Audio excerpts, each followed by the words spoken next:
Budget सत्र तो खत्म हो गया है, पर फिर से 16 तारीख से पार्लियामेंट चलेगा और एक नई बिल आने वाली है। वहीं मैं बात करूं तो लोकसभा की सीटें भी बढ़ाई जाएगी, जहां अभी 543 सीट है तो अब 816 सीट कर दी जाएगी, जिसमें से 50% सीट महिलाओं के लिए आरक्षण में दी जाएगी। इन तमाम मुद्दों पर हमारे साथ बात करने के लिए कांग्रेस के सांसद तनुज पूनिया है। चलिए उनसे बात करते हैं और जानते हैं। सर, जिस तरीके से अब 16 तारीख का बजट सत्र खत्म हो गया, फिर से 16 तारीख से सदन चलेगा और नई बिल लाने की बात की जा रही है, जहां महिला आरक्षण की 50% सीट महिलाओं को देने की बात की जा रही है। जब 1816 सीट हो जाएगी तो इसको आप किस तरीके से देखते हैं? देखिए, महिला आरक्षण के पक्ष में कांग्रेस पार्टी हमेशा रही है।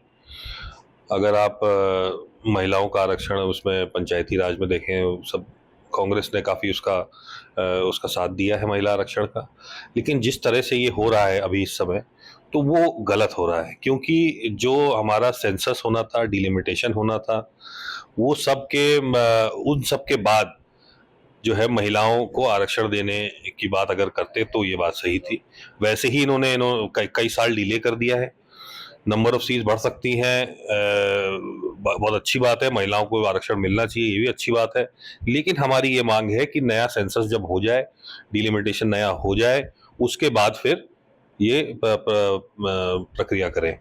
सर, 2023 में भी ऐसे बिल लाने की बात चल रही थी, जहां महिला सशक्तिकरण का नाम दे दिया गया, पर आ नहीं पाई थी। तो क्या लगता है सर इस बार कि बिल हो पाएगी पास? देखिए, हम तो समर्थन में हैं ही। वह हमारी जो आपत्ति है, हमने आपको बता दिया कि सेंसस नया जो होना है वो हो जाए, डिलिमिटेशन हो जाए। कांग्रेस पार्टी हमेशा से महिला आरक्षण के पक्ष में है।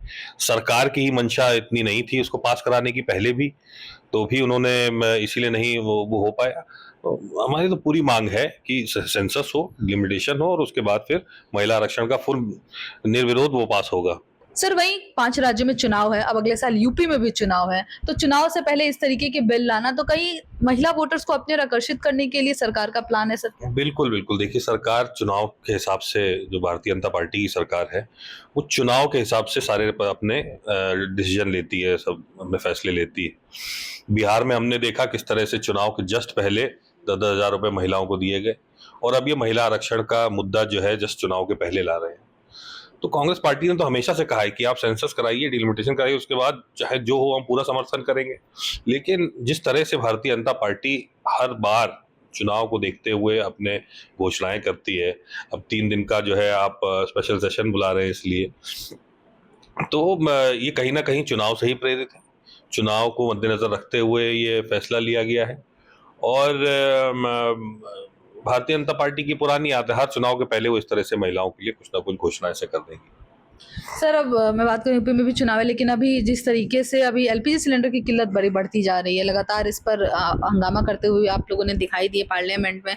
वहीं अब यूपी बिहार के मजदूर वापस अपने घर क्यों लौट रहे? कल हम लोगों ने भी सर्वे किया, आनंद बिहार में कई मजदूरों से बात हुई। सिलेंडर ना मिलने के कारण जो भाड़े पे रहते हैं उनको नहीं मिल पा रहा है, चूल्हे पे लोग खाना बना रहे हैं, रेंटर जो मालिक है वो परेशान हो रहे हैं, इसलिए उन्हें घर खाली करने के लिए बोला गया। तो कई मजदूर वापस यूपी बिहार लौट रहे हैं, तो इसको आप किस तरीके से देखते हैं? देखिए, हर जगह एलपीजी गैस, जो सिलेंडर वाली गैस है, उसकी किल्लत है, ये स्पष्ट है। क्योंकि मैं भी क्षेत्र गया, मैंने देखा लंबी लंबी लाइनें लगी हुई हैं। अगर लोगों के यहाँ शादी ब्याह है, मरनी करनी है, उन सब में इस्तेमाल होता है सिलेंडर, तो लोग हमारे पास आते हैं कि भैया सिलेंडर नहीं है हमारे पास, दिलवा दीजिए कहीं से। तो जब इतने लोगों की किल्लत वहाँ हो रही है, तो सरकार क्यों कह रही है कि सब नॉर्मल है, पूरी सब चीज़ हमारे पास है, पूरा स्टॉक है? जब लोगों को नहीं मिल रहा है तभी ना ये सब हो रहा है। अभी आप बता रही हैं कि लोग दिल्ली से, मुंबई से सब अपने जहाँ जहाँ काम करने गए हुए हैं मजदूर, वो वापस जा रहे हैं। वापस जाएंगे तो और किल्लत होगी, वहाँ वैसे ही ग्रामीण क्षेत्रों में सिलेंडर नहीं मिल रहा है। आपने यूपी में ग्रामीण क्षेत्रों में जहाँ जॉइंट फैमिलियां रहती हैं, बड़े परिवार रहते हैं, वहां पे आपने 25 दिन पे सिलेंडर कर दिया है, 25 दिन पे कर दिया है। और जहाँ सॉरी 45 दिन का कर दिया है। और जहाँ न्यूक्लियर फैमिली रहती हैं, लोग कम लोग रहते हैं घर में, शहरों में, वहाँ पे आपने 25 दिन का सिलेंडर किया हुआ है। तो कहीं ना कहीं सरकार को पता ही नहीं है कि वो क्या कर रही है। मतलब जिस समय सीमा जो फिक्स की गई है वो गलत की गई है। ग्रामीण क्षेत्रों में जब बड़ी परिवार है, वहाँ पे कम दिन रखना चाहिए आपको। तो ये बड़ी बड़ी दिक्कत है, किल्लत है। वास्तविक जो स्थिति है वो ये है कि किल्लत है सिलेंडर की, और सरकार उसको मानने को नहीं तैयार है।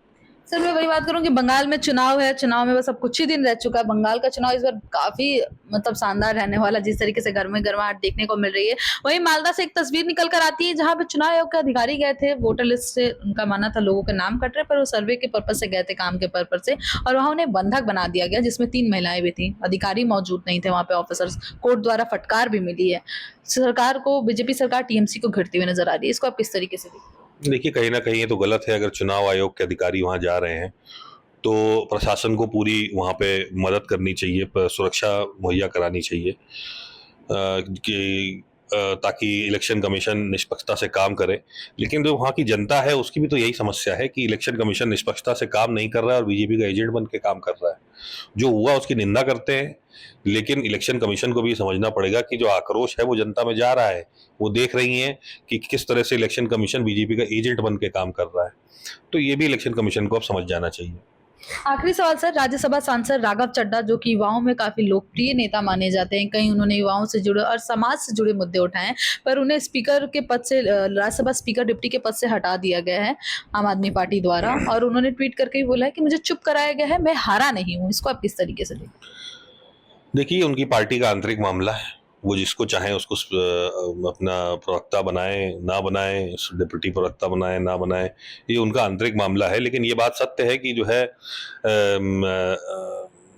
राघव चड्ढा जी जो है अपनी जनता की पक्ष की बात रख रहे थे। तो कहीं ना कहीं मुझे लग रहा है कि आम आदमी पार्टी में भी दबाव है सरकार का कि ये बहुत बोल रहे हैं, इनको शांत कराया जाए, इसलिए उनको हटा दिया गया है। बहुत बहुत धन्यवाद। आप सुन रहे थे कांग्रेस लीडर तनुज पुनिया जी को। दिल्ली से राष्ट्रीय टीवी के लिए रिया पांडे, कैमरामैन कन्हैया के साथ।